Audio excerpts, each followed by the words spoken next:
मान्यवर, वोट चोरी किसको कहते हैं वो मैं बताना चाहता हूं। और हमारे यहाँ कुछ परिवार ऐसे हैं जो पूछते नहीं, वोट चोरी करते हैं। अच्छा, बोलिए आप। हाँ, बोले आप, बोले। हाँ, बोले आप, बोले। स्पीकर सर, मेरा कल एक सवाल था जो हिंदुस्तान के इतिहास में पहली बार डिसीजन लिया गया कि इलेक्शन कमीशन को, इलेक्शन कमिश्नर्स को फुल फुल इम्यूनिटी दी जाएगी। ठीक है, ये है ना, इसका जवाब इसका पीछे मैं खत्म नहीं किया सर।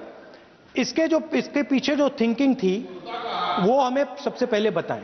ठीक है। दूसरी बात, नहीं, हरियाणा की जहां इन्होंने बात की, इन्होंने एक उदाहरण लिया, वहां पर अनेक उदाहरण हैं। वो भी आपने दिया था ना, 19 वो भी आपने दिया था, इसलिए दिया वो भी।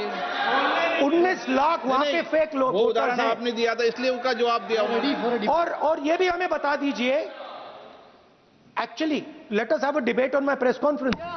Let us go, let us have very good idea, let us have a debate on the press conferences.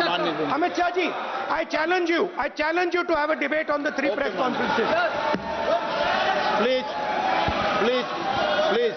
ठीक है, बैठ जाइए, प्लीज बैठ जाइए। माननीय, प्लीज माननीय, आपने बात की थी, प्लीज। डिबेट ही तो चल रही है।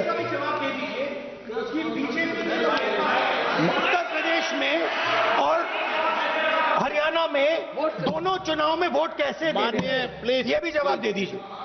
माननीय गृह मंत्री जी। मान्यवर, पहली बात मैं स्पष्ट करना चाहता हूं, मैं 30 साल से विधानसभा और संसद में जनप्रतिनिधि के रूप में चुनकर आता हूं। मुझे लंबा अनुभव है संसदीय प्रणाली का। विपक्ष के नेता महोदय कहते हैं कि पहले मेरी बात का आप जवाब दीजिए, मैं सुनना चाहता हूं। आपकी मुंसफी से संसद नहीं चलेगी। मेरे आप बोलने का क्रम मैं तय करूंगा, इस तरह से नहीं चलेगी संसद। मान्यवर, उनको धैर्य रखना चाहिए, मेरा जवाब सुनने का। इनकी एक एक बात का जवाब मैं दूंगा, मगर मेरे भाषण का क्रम वो तय नहीं कर सकते, मैं करूंगा, क्योंकि मैं बोल रहा हूं।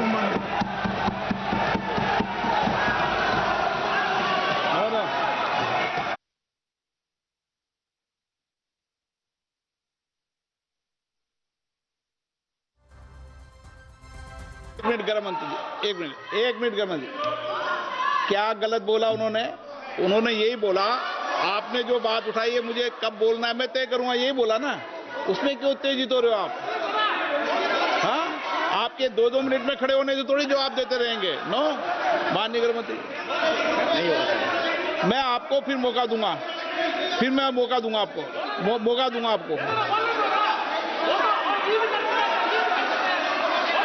हाँ, बोलिए। हाँ, बोलिए सर, ये बोलिए। आपने अगर अमित शाह जी का रिस्पांस देखा तो ये कंप्लीटली डिफेंसिव रिस्पांस है, ये घबराया हुआ रिस्पांस है, ये डरा हुआ रिस्पांस है। अब सुनिए पूरी बात, प्लीज मानिए। नो, सच्चा रिस्पांस नहीं है। माननीय गृह मंत्री जी, मान्यवर, आपके चेहरे पर बैठो। मान्यवर, आपके चेहरे पर चिंता की लकीरें मैं देख रहा हूं कि मैं क्या बोलूंगा। मैं उनके उकसावे में नहीं आऊंगा, मैं मेरे विषय पर बोलूंगा। मान्यवर, मैंने इतना ही कहा कि मेरे भाषण का क्रम मैं तय करूंगा। मेरे भाषण का पहले क्या बोलना, बाद में क्या बोलना, मैं तय करूंगा। और मैं मानता हूं कि हर एक वक्ता का ये अधिकार है, उनका भी है, मेरा भी है। कल वो बोल रहे तो हम ऐसा थोड़ी ना बोले आप झूठ क्यों बोल रहे हो। हम नहीं बोल सकते साहब, वो माननीय विपक्ष के नेता है, वो बोल सकते अपना भाषण। मान्यवर, और मैंने तो ये भी कहा, मेरा पूरा भाषण छूट कर कुछ बच जाता है तो आप पूछिएगा, मैं जवाब दूंगा।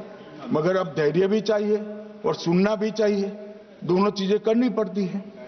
मान्यवर, वोट चोरी का कोहराम बचा है। मैं वोट चोरी किसको कहते हैं वो बताना चाहता हूं। वोट चोरी के 3 आयाम हैं।